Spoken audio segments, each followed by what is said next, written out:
Кемел адам жалғасы. Бизнес ойын сияқты. Ол кәдімгі спорт ойындары сияқты.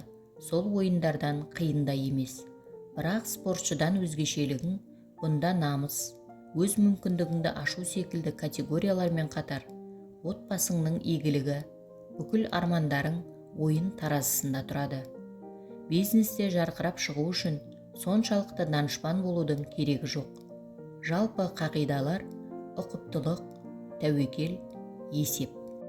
Сосын ойын тәртібін жете білу. Ең керегі сол.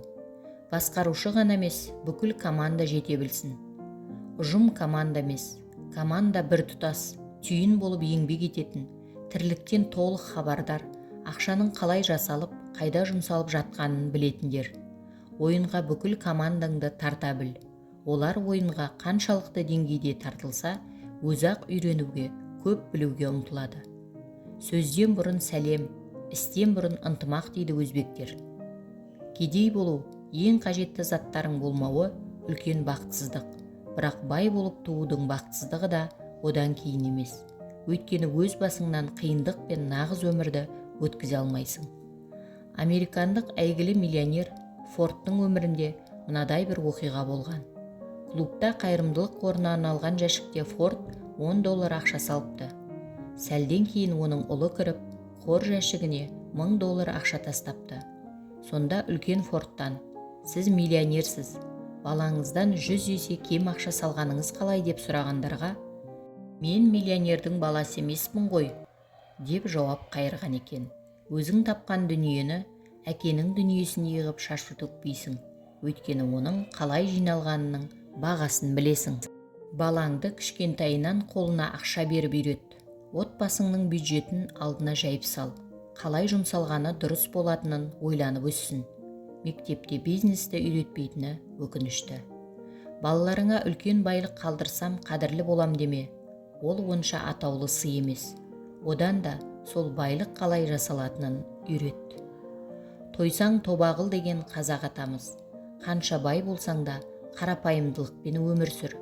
Өзіңе тыныш болады.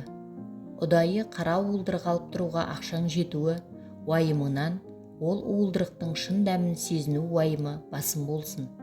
Ең өзімшіл нәрсе еркіне жіберілген қарын.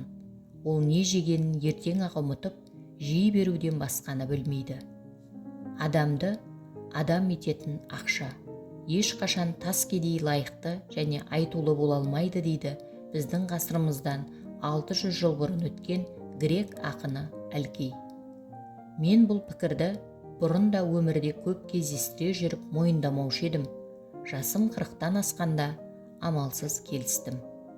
Еш уақытта өте байып кетпе, уақытында тежел. Байлық өскен сайын уайым да өседі. Көлдің тақырға, байдың пақырға оп-оңай-ақ айналып кететініне мысал көп. Қаржы еркіндігі белгілі бір деңгейге жеткенде ақша онша үлкен шешуші маңызға ие боламай қалады. Сіз бұдан былай жақсырақ тамақтануға, көбірек саяхат жасауға, немесе жақсы машина мінуге ұмтылмайтын халге жетесіз. Қарау бай-байлықты молайтып, оны жұмсамай да қоғамға пайда келтіруі мүмкін. Өйткені оның байлығы ерте ме, кеш пе қоғамға қайта оралады. Байлықты жасыруға болады, кедейлікті жасыруға болмайды. Байлық ақылға келеді. Америкада ақылды болсаң, неге бай емессің деген мәтел бар. Шахмат ойнауды әркім біледі, бірақ гроссмейстерлер санаулы. Үлкен дәулетке ие болған адамдар туралы мынадай қате пікір тарап кеткен. Олардың барлығы қатыгез, салқынқанды қанішерлер, аяусыз адамдар сияқты. Шынына келсек, олардың басқалардан айырмасы жігер күшінің көптігі, оның табандылықпен астасуы. Сондықтан байдан жиренбе, оған кесір келтіруге тырыспа. Бүгіндегі аса бай елдердің көбінің бастапқы капиталы көпестердің мүлкі болған. Жеткілікті адамдар кедейлерден көп болмай, елдің өркениетке жетуі қиын. Ақшаның көмегімен жүзеге асатын арман тілектер тек бизнес арқылы жүзеге асады. Бизнес деген сөзді көп адам алып сатарлық, тонау деп түсінеді. Бизнес ең алдымен интеллект, табандылық пен тәжірибе, содан кейін барып ақша. Кәсіпкерлік пайда табу ғана емес, ол еркіндік, ешкімге тәуелді болмау, өз күшіңді байқау, оған сенімді болу, әрі оны орынды арнаға жұмсау. Ол керек болса абырой, мәртебе. Сауданы жасағанда тек пайда табуды көздеме, халықтың мұқтажын өтеу үшін жаса. Сонда жаның рахат алады дейді Мұхаммед пайғамбар. Кісінің сақилығы біреуге өзінде барын берумен емес, өзі онсыз қиындық көретін нәрсесін берумен бағаланады.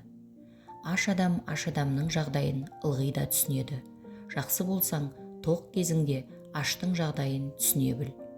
Ештеңесі жоқ адамнан болған үстіне бола берсе деген адам кедейірек, қанағат керек.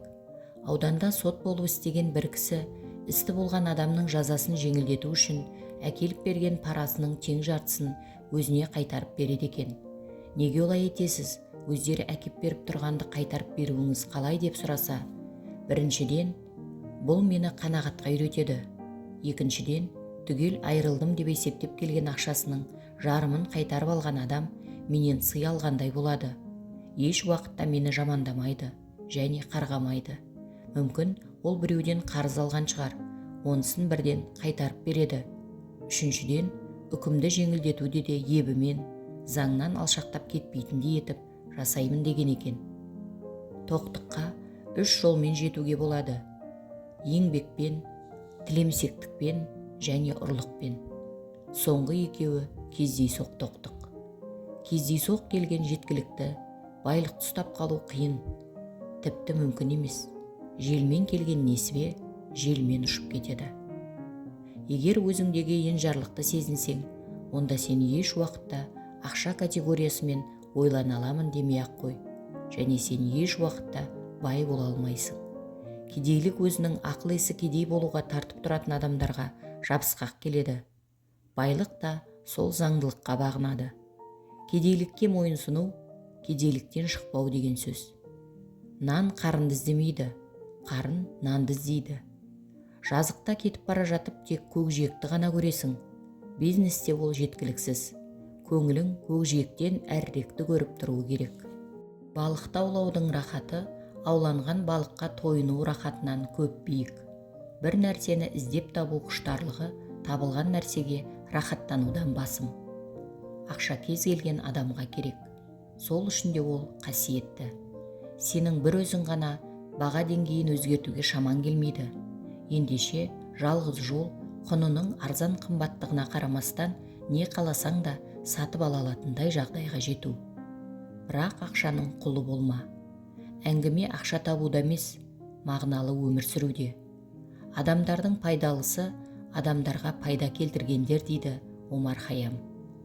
Ақша жасау үшін адамға тез қимылдай білу қажет. Ол үшін түрлі жағдайға бейімделе біліп, өз болмысын толығымен бір ғана мақсатқа бағындыру шарт. Тек тынымсыз ізденіп, қимылдап, шешім қабылдап, мүмкіндіктерді пайдалана білген адам ғана бизнесмен бола алады. Бүкіл саналы ғұмырында өз еркімен бірде-бір батыл қадам жасай алмайтын адамдар болады. Олар өмір бойы көпшіліктің соңынан ілесіп отырады. Ал қаржы мәселесінде көпшілік әрқашанда жеңіліс табады. Қаржы дегеніміз саясатқа тікелей қарама-қарсы дүние. Саясатта көпшілікке қосылған жеңеді, қаржыда керісінше. Сатушылардан сатып алушылар көп болған жағдайда еш нәрсе сатып алмауға тырыс. Сатып алушылардан сатушылар көп болған жағдайда еш нәрсе сатпа. Көпшіліктен алшақ тұрып, бағаның ауытқуы тудырған мүмкіндіктерді қалт жібермей де баюға болады. Тек батылдығы жетерлік бірлі-жарым адамдар ғана осылай байиды. Бизнестің бар мәні айырбаста. Ақшаға тауар, тауарға ақша, ақшаға тағы да тауар. Пайданың нормасы бағаның жоғарылағанына емес, сауданың жылдамдығына байланысты. Жыл бойына 30% пайда түсіргеннен ай сайын 5% пайда тапқан тиімді. Ақшаң әр қашанда айналымда болсын. Әрбір теңге кішкене жұмысшы. Соған жұмыс істете біл. Чарльз Диккенстің формуласы: бір жылғы табысың 20 фунт болып, шығының 19 фунт, 19 шиллинг және 6 пенс болса жақсы. Табыс 20 фунт болып, шығын 20 фунт, 6 пенс болса, ол кедейлікке бастайтын жол. Ақша жоқ дей бергенмен ештеңе өнбейді. Одан да ақша болу үшін кішкене бір әрекет жасап көр. Қараңғыны қараңғы деп сөккенше, қолдан келсе бір май шамды жақсайшы деген бар. Сондықтан ақша жоқ деп көз жасыңды төккенше, тәуекел деп теріңді төк.